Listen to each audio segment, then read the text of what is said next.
Well, thanks a lot for staying with us here on Sunrise Live on E on this Tuesday morning. Now, the Buy Local Summit encourages all South Africans really to buy locally produced products and merchandise in a bid to support local businesses, create jobs, as well as uplift the economy. The summit is taking place on the 4th of April 2017, and it plans on opening up a platform for all South Africans to see what local products are available, where, as well as the gaps that can generally encourage the support.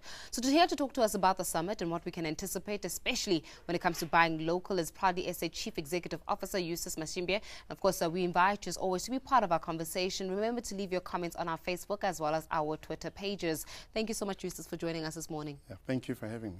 Now, one would say that it's quite a difficult time, a saddening time, but also an opportunity to celebrate the life of Uncle Cathy, as we all fondly known him or knew him as. When we're looking at Proudly South Africa, I mean, this is a proudly South African brand, home-brewed brand. What can you share about Uncle Cathy that you would say, you know what, as Proudly SA, we're actually influenced by his existence in the country? I think first and foremost, sincere condolences to the family of Uncle Cathy, as is fondly known. As Proudly South African, I think this was a brand, like you said, a Proudly South African brand, homegrown. The values that he espoused is what is most important to us. And I listened to an interview that Sello had a few minutes ago, and he spoke about the fact that he refused to rest until the country was sorted out, until he believed that the country was where it ought to be. So as a result, I think we have to all journey towards making sure that we contribute towards this legacy of making sure that we build a better South Africa for all that live in it. Absolutely. And speaking about building a better South Africa, one would say that particularly that is exactly why you're on the table this morning, looking at increasing those opportunities for local businesses as well as local products, really to get the platform that they truly deserve. So let's speak a little bit about the theme for this year's summit. So the idea behind the summit, Proudly South African being a Proudly South African campaign aimed at making sure that we get South Africans to buy local. So it's a buy local campaign essentially aimed at rallying South Africans across all sectors of society. So with this summit, the intention is to make sure that, one, we engage consumers who make purchasing decisions on a day-to-day basis in terms of what they consume in their households, by making sure that we expose those products that are made locally. Because one of the things that we are faced with on a daily basis when we engage South Africans is, where do they find these products? And the Expo is aimed at making sure that we introduce these products. A lot of the products come from SMEs. There are still a lot of large corporates who will still be exhibiting their products that they manufacture locally. But the idea behind the summit is to also then engage those people who buy in the private sector. Because in order for us to make a meaningful impact, because remember, the idea behind having a buy local campaign is to make sure that you contribute to the creation of jobs by making sure that those companies that manufacture locally have a demand for their products, that there are people who will buy from them.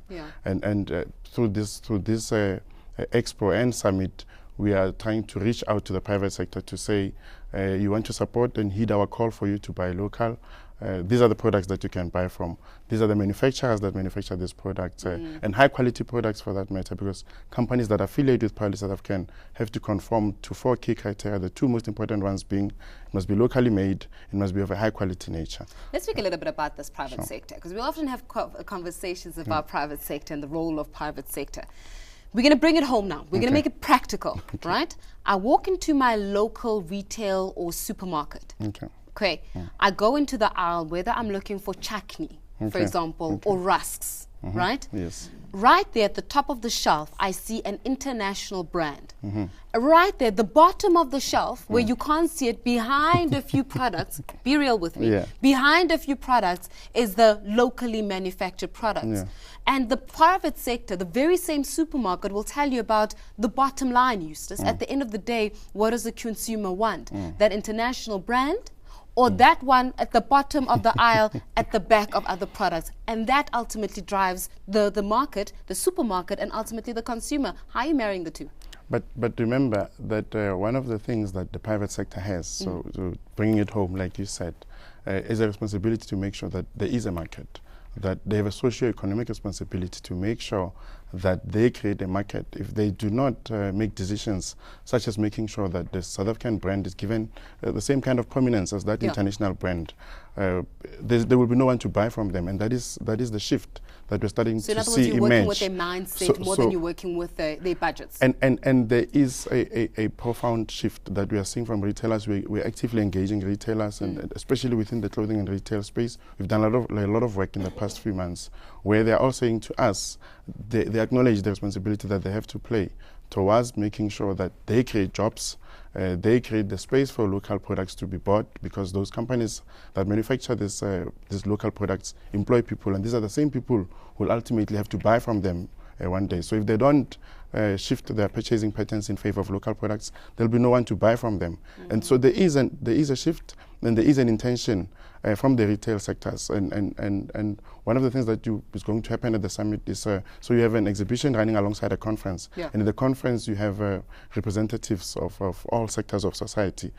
And the retail sector is one of those sectors that is represented in the conference itself, where they're going to talk about the commitment that they're making. They're going to talk about what efforts are being put in place, what are the measures that are being put in place by the retailers to make sure that they play their part towards improving local procurement, changing their procurement decisions in favor of buying from a local manufacturer, because there is that belief, like you said now, and is to try and dispel that myth that they are not doing anything.